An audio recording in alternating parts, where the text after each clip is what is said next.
So who we have with us today, we've got Ben Gallo from Ongoing Operations. Ongoing Operations is a credit union service organization, and they help banks and credit unions with all of their technology needs. And then we have Joe Gleinzer. Joe is the co-founder and chief product officer of TrustGrid. And today, both of them are going to be talking about securing a remote workforce in banks and credit unions. And Ben, I'll just go ahead and let you take it from here. You're muted. Yeah. Thank you. I think I have my Zoom protocol down. Lance, thank you very much for the introduction. So, in getting started today, a little bit about the background of this technology and opportunities. So, at Ongoing Operations, we manage, like Lance said, technology infrastructures and networks for banks and credit unions. Today, we probably have well over 1,000 locations or nodes under management. And a lot's what's driving our relationship and work with TrustGrid is some of the changes that we're seeing in the industry. And the most common ones I'm sure all of you are familiar with are we're seeing a good deal of these financial institutions moving to a hosted core with either the manufacturer or a specific MSP for their core banking application. In addition to that, we're seeing the infrastructure moving to either co-location facilities, data center, or infrastructure providers and or cloud providers as well. And quite frankly, this hybrid model where we're moved from, it used to be where all the applications were in one single location at the headquarters, maybe a secondary location for a disaster recovery site, is really moving into this complex network and set of solutions. Next slide, please, Joe.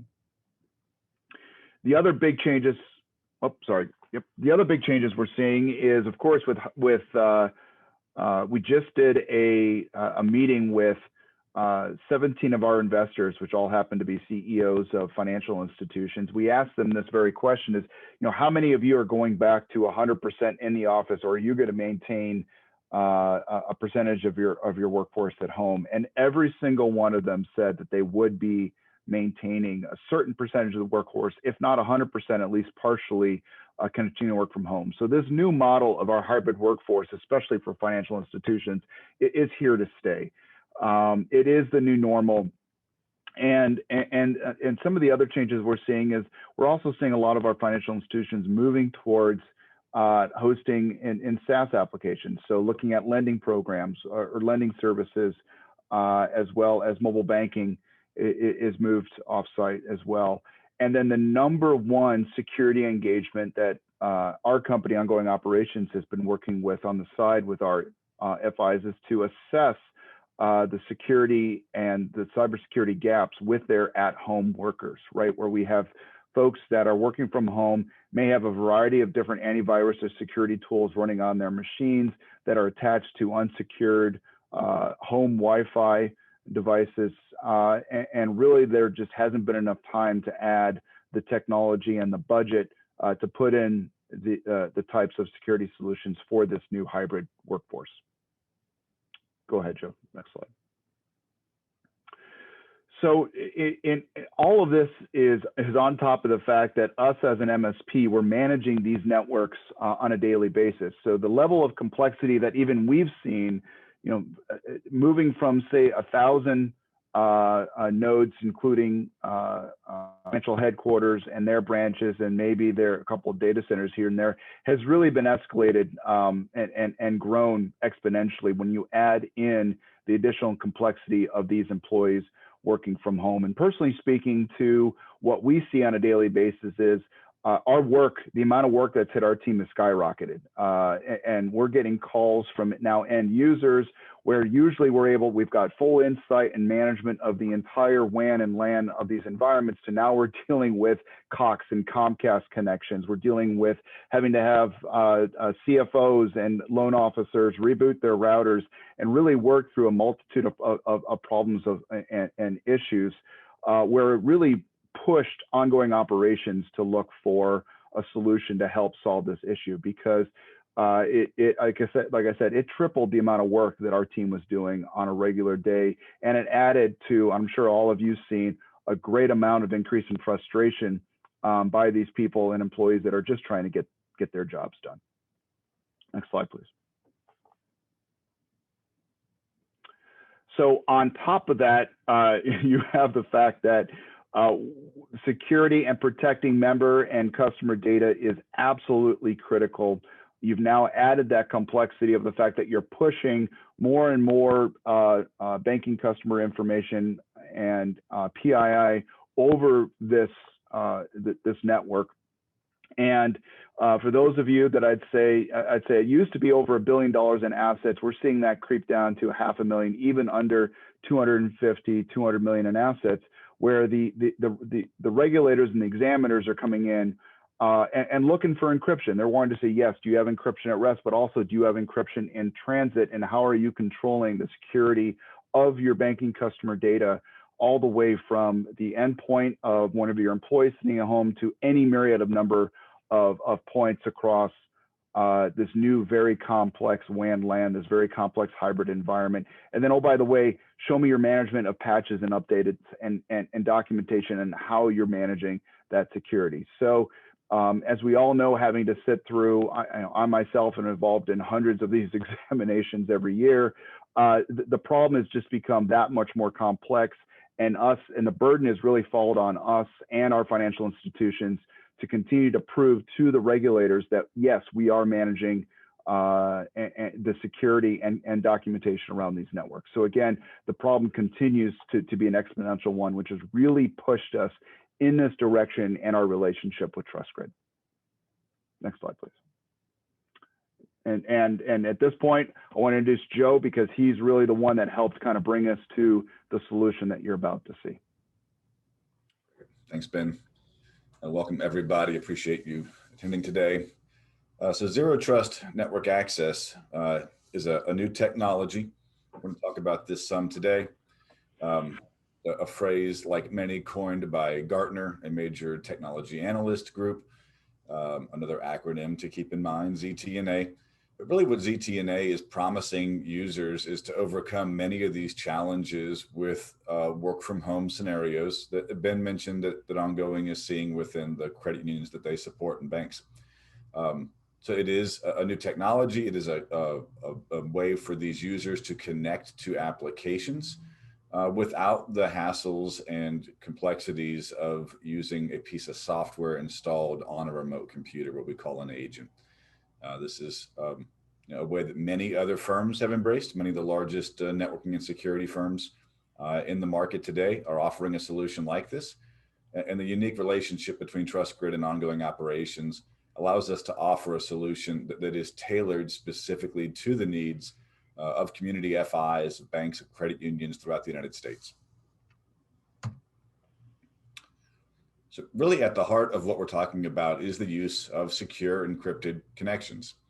This is the ability for these applications and data to reside in private data centers and branch offices and cloud environments and co-location centers within the Ongoing Operations framework, but for users to be able to access those applications regardless of their location, whether that be in a branch office, a remote office, and to not necessarily have any specific permissions granted by the location they're from. So we don't want to treat a branch office user different from a security perspective than a remote user. We want to make sure that they're forced to authenticate, that they meet minimum requirements to access these applications, and that all the data transmission for the application is secure and encrypted. Another unique element of this ZTNA solution is the lack of a requirement for these applications to be on the internet. So many of the applications you use today may be published directly to the internet, a web application, a SaaS application of some sort, where a user could log in from anywhere, from China, from Russia, from Texas, where I'm at.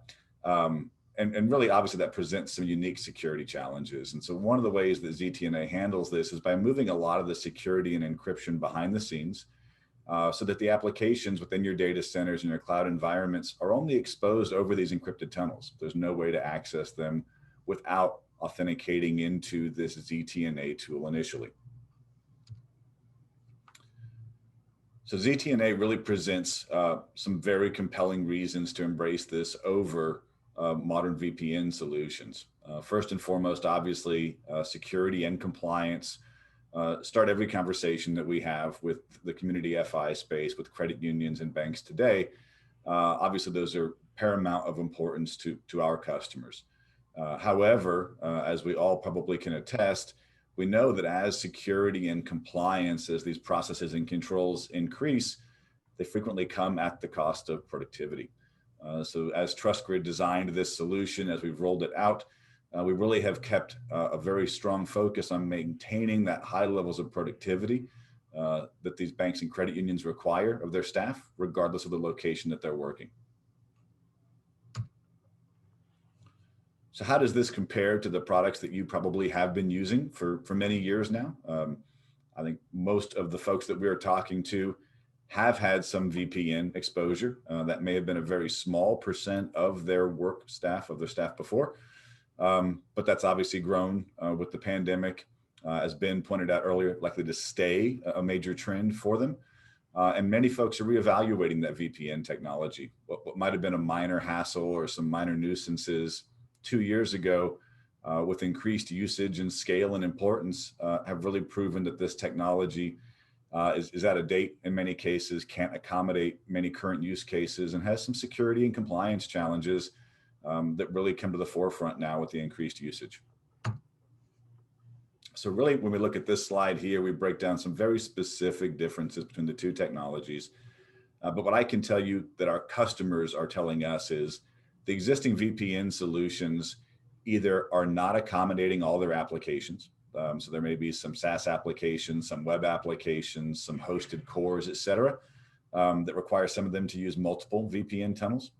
The management of the agent on premise, especially when I take a user who might have a managed device in a branch office or in a headquarters, and I move that device outside of my four walls, my management tools really break down. The ability to update that agent, my users probably don't have elevated permissions or local admin permissions.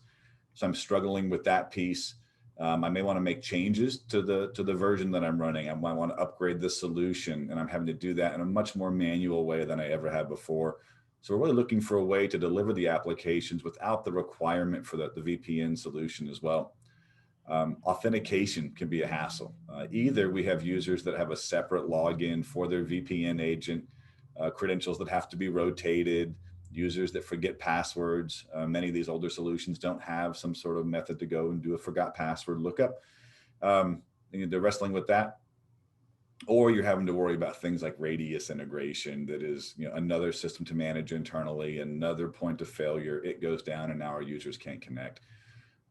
All told, many of these challenges aren't new. These are things that have existed for a long time, but because of the work from home trend that we're seeing, these have now become much more important problems that are forcing the reevaluation of this technology.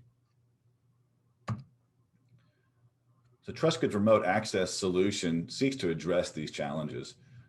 For years now, TrustGrid has offered SD-WAN solutions and fintech connectivity solutions throughout the community financial institution space.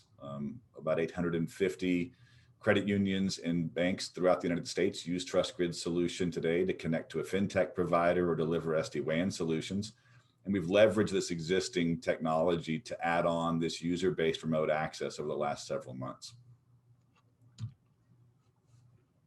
This solution really focuses on three primary characteristics, right? It has to be simple. We want a user to be able to connect into the system from a browser with credentials that they're used to using, their existing Active Directory or their existing other IDP solution provider. It needs to just work. It needs to be easy for them to print. It needs to be easy for them to access the applications, whether it's hosted in a data center, hosted in the cloud, running on the web in a SaaS application. We want to give them one virtual desktop, one web desktop where all their applications live. We want to make sure that it supports a web application in the same way that it might support an application that isn't web enabled. And certainly we see this a lot among our customers.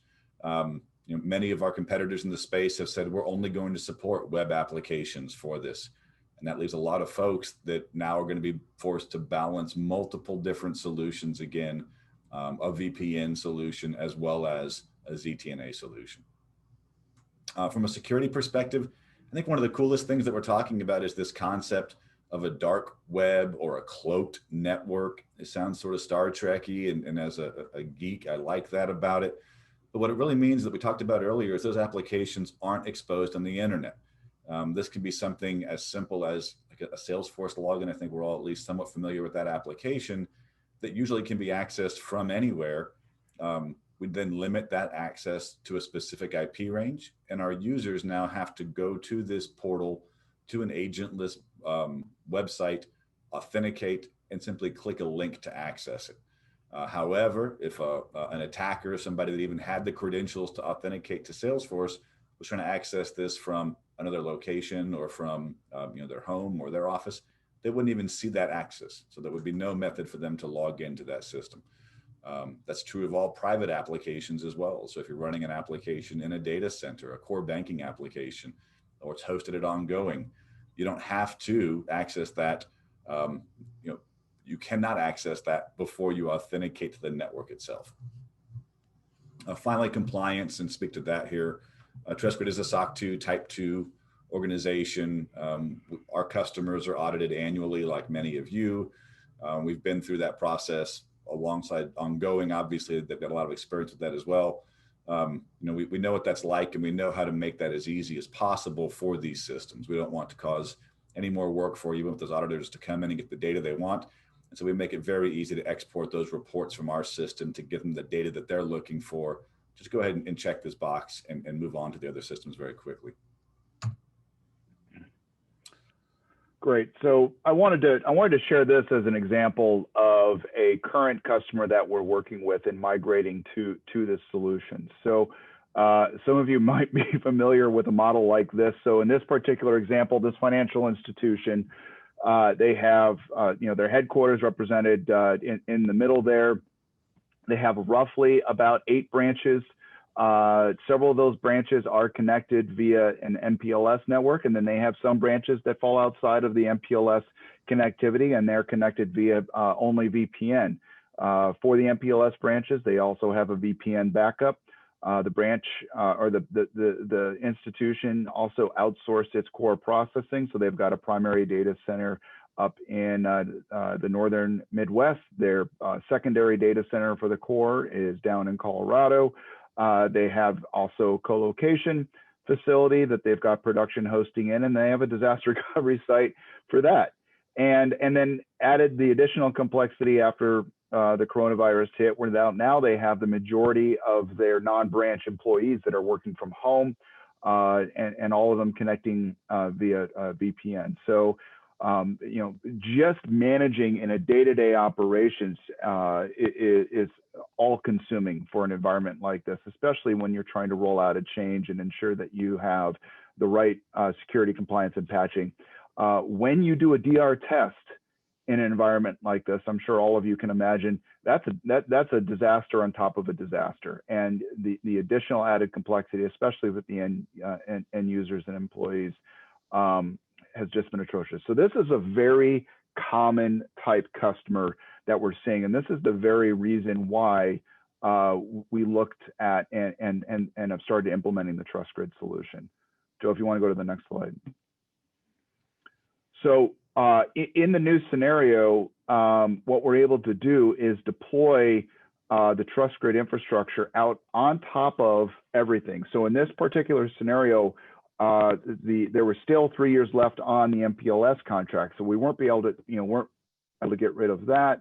The idea is eventually to move them off of MPLS and view some of the cost savings there, but we didn't have time. We had to get this done this year, and so we're deploying the TrustGrid devices.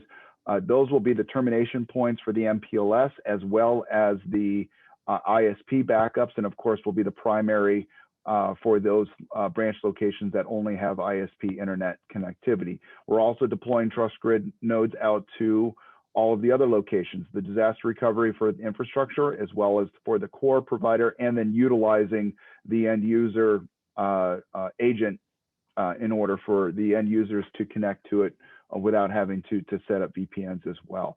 And the big picture here, as you can see by the simplification of the pictures, not only does it simplify the infrastructure, it simplifies the operations, the management, the reporting as well as the troubleshooting, bringing everything back through a single portal and allowing us to resolve issues a lot quicker. Joe, I don't know if there's anything you wanted to add from the TrustGrid perspective on that. You know, I think you did a great job explaining that piece. Really what we look at here, right, security produces, simplicity produces security. When we have this environment, easier to manage, easier to support and maintain, and especially easier to secure, easier to audit as well. So a lot of benefits come from this architecture. I think we all just covered this. So without further ado, I'm going to show you what this looks like from a user's perspective, as well as from an administrator's perspective, just briefly here. I'm going to switch over to some of these connections. Ben, Lance, can you confirm that you can see that as well? Yes. That's good. Okay. Yes. So when we talk about a web desktop, right, that's really what we're talking about here, is that this is a user who's logging in from home, from a device. They're authenticating using Active Directory credentials, using Google credentials, Okta. We support several different providers there. And they get a simple list of applications. This could be web applications. This could be SSH sessions. This could be RDP applications. You can drag and drop and organize these in folders similar to your iPhone experience and give them a name. If we want to do that, get this right. And now we're able to access these applications. Also useful for internal IT teams and managed service providers to access some systems. But if we wanted then to drill down on what a session looks like, it's going to be using the credentials that I already supplied to log into the portal here. And it'll prompt me now for the credentials for this specific device, right? This is an SSH session, which is fairly common in certain applications, terminal sessions. It's sort of an older application we're showing here. And I can log in to the device. And now this is all web traffic, right? I don't have a VPN tunnel open. This is going to be web traffic for what we're doing. Very simple, very easy. A more common experience for some of y'all, maybe a remote desktop connection as well. And here we are going to have to authenticate this connection. So this, you know, obviously we can see, if you know anything about the networking side of this, port 3389. So this remote desktop is working like every other remote desktop or virtual desktop or terminal server, might be a term you're familiar with. But it's going all over the web, so I don't need to have an agent on this desktop. Runs very quickly, very little latency. New documents get created. So just a little brief glance at how this looks. So log that back up. Let's jump over and just see quickly what the admin side of that looks like from a security perspective, and what access we're going to have here. It doesn't like that.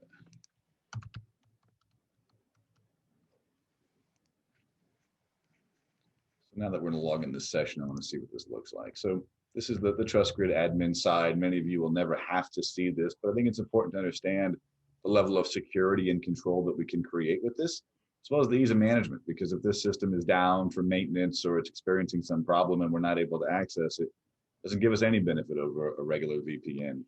And so when we create our applications, these applications could be created. I can create an application like this remote desktop link, and I can specify some basic parameters about it. But really what, from a security perspective, we're able to do is set some very granular rules about this one. So if this user were to log into this website, they're going to get a set of security permissions applied. We're going to use access groups like we do for most applications. That this case we're integrating to Google, but this could be Active Directory. We can do a very granular set of permissions, and we can use a lot of different rules here. So I might want to enable access only if you're within the United States. This can prevent breaches for like stolen credentials. Somebody in Russia trying to log into an application in this environment would be prohibited, as long as we say we're going to exclude. That wasn't what I wanted to do. But let's add an exception, right? We're going to exclude country Russia here from this one. Very quick and easy for us to do this. We're able then to set visibility rules. We can monitor sessions for this. We can see access logs, who accessed these applications and when. This is my demo environment. I'm the only one that uses it, but you can kind of get the idea of what this looks like. So we can really get very, very detailed control. We also can leverage some of the more advanced features that are coming out today as our customers are looking into cloud and looking into features like Azure AD, which is a very simple process to get into the cloud there. Where they can do things like device posture with that as well. The device has to be running antivirus. It has to be updated and patched. And so we can get kind of the best of both worlds of an agent-based solution as well as an agentless solution by leveraging some of the existing Microsoft technologies or other providers out there. And then, when I'm looking at this as a whole, let's see if I can see that session on here, right? And so here I am logged in, and I can see what I'm up to, generally speaking, which applications being used. And as an administrator, if I needed to do so for any reason, a potential security issue, I can turn that off, right? I have this level of centralized control through a browser as well, right? We want to make it as easy to manage and administer as possible. And if I go over here, I think I'm going to get some bad news. Right, I've been kicked off for whatever reason. So I'm going to switch back over to our slides now. So I hope that was helpful to kind of get just a brief idea of how we're really implementing this solution and what it's going to look like in a production environment, right? In a system that you're responsible for using.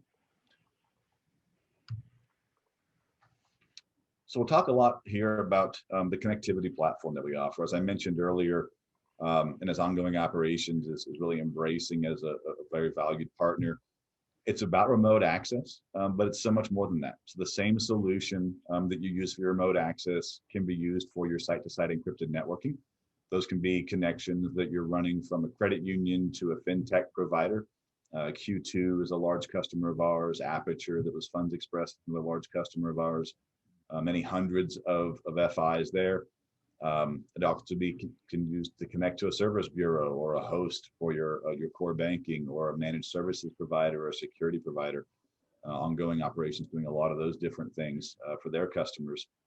So it's one package solution that does both of the connectivity needs. So we have credit unions that use this to connect to their Fiserv or FIS data centers. Currently, TrustGrid is installed in every major core banking data center that you can think of: Finastra, Fiserv, Jack Henry, FIS, and so on. First Data, now of course gone. And when we talk about this platform, we're really going to emphasize a few different pieces here. One is the future-proof nature of this one. This is a modern solution, right? This is not built on dedicated hardware platforms or some of the design decisions that 20 years ago made a lot of sense.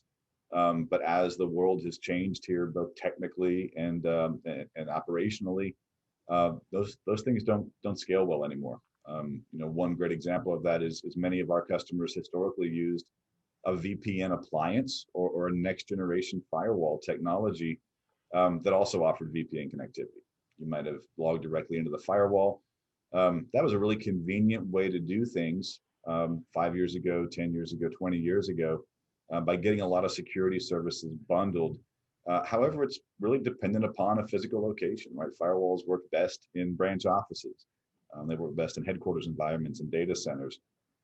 As the perimeter that we have to secure has extended to home environments, to mobile workers, to cloud environments, those firewalls really have been less and less effective. And they have some pretty substantial constraints as well. You probably have a maximum number of connections on a VPN appliance or on a firewall. If you run up against those maximum number of users, you got to buy a whole new appliance that has a whole new maximum number assigned to it, that has a support contract, that needs power and so on. The TrustGrid solution doesn't work like that, right? We can support an unlimited number of users. You're rarely, if ever, forced to upgrade the hardware appliance. That's your deployment method of choice. It can support literally hundreds or thousands of users on the entry level, and you're just going to pay for what you need during that time. We talked about the single platform aspect too. So that single appliance that does your remote access for users now can build a mesh network. It can route voice over IP traffic. It can connect to the ongoing operations data centers. It's got multiple uses and multiple purposes there.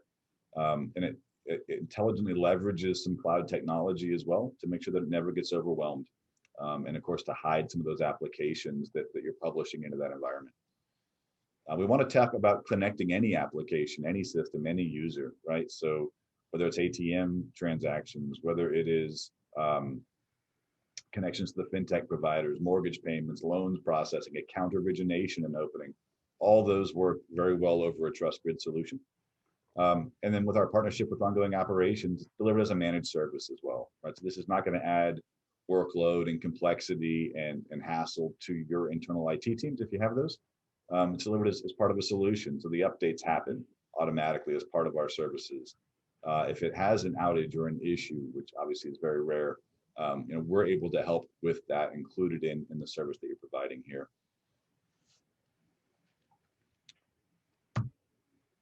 So how does it really work and how do you get started with this solution? So TrustGrid today, as I mentioned, is installed in many credit unions and financial institutions around the country.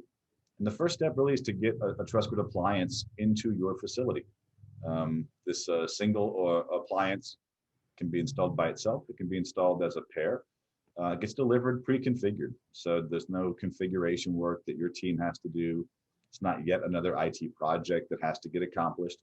The device arrives, it gets plugged in, connected, and it automatically configures itself from the TrustGrid configuration systems, connects to Ongoing Operations or your providers of choice based upon the information that you provide us initially.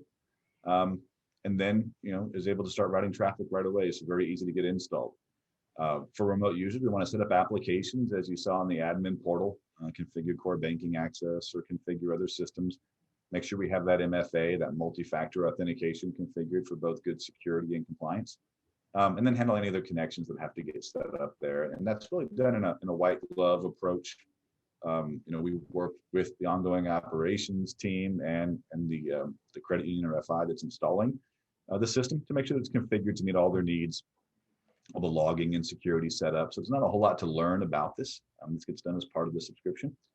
And then it's a matter of connecting to the agent list portal. So as soon as that device is up and running, the website is published. You're not posting the website yourself. You're not having to configure anything there. You could email out a link to that website to your staff. And they could log in immediately and start using applications. It's a pretty simple process there, easy to connect to. And obviously you can also use your own website address. So if you wanted to use remoteapps.yourcreditunion.com, that would work fine as well. At that point in time, you're working from anywhere and all the security and encryption is baked in. You're not having to worry about rotating credentials or keys any more than you're doing for your users already because we're integrating to those authentication systems. It's a pretty simple process from this point on. How much does it cost? Always the important question here at the end, right? So all the TrustGrid services, all of our software is available on a subscription fee. This is including not just the software, but is including also the managed services piece, right? So all the technical support, the patching, the updating, everything else here.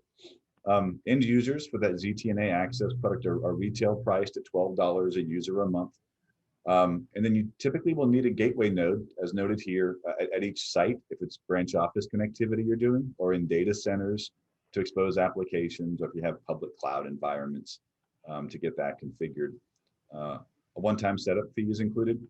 But the good news today is we have a very special offer, thanks to our relationship with Ongoing Operations for this.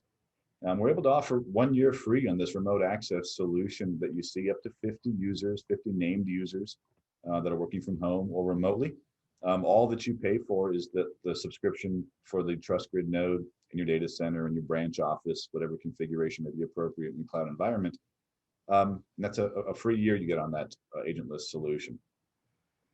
This also would enable any SD-WAN connectivity, in addition to those tunnels back to Ongoing Operations. So very, very simple solution here. I think this is a pretty good value for anybody who's trying to work through these work from home solutions today.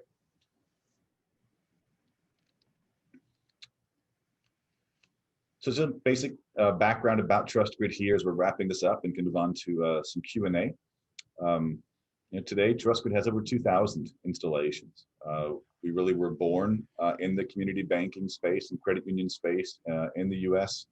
We're founded here in Austin, Texas. We work closely with a lot of the fintech providers that you know well, I'm sure. and really have established a very good reputation in the space. Been through many audits, been through many vendor management due diligence processes. Today, we're moving about $2 trillion over trust grid connections in one form or fashion or another. About 20 million digital banking, mobile banking users are accessing their information with trust grid on the back end of these connections. So very well established. We're entering our 5th year in business here. And it's obviously a space that we know very well. So with that, Great. back over to you, Lance, and to Yeah. So that's the end of the presentation. We've got a couple of questions that have come in here. If anyone else has any questions, you can go ahead and submit them through the Q&A button at the bottom. The first question is, does the node both support a ZTNA and an SD-WAN connection on the same node? Yeah, right. So when you have one of those gateway nodes in your facility and data center, wherever, it supports any type of connectivity. It's a configuration process that we go through there.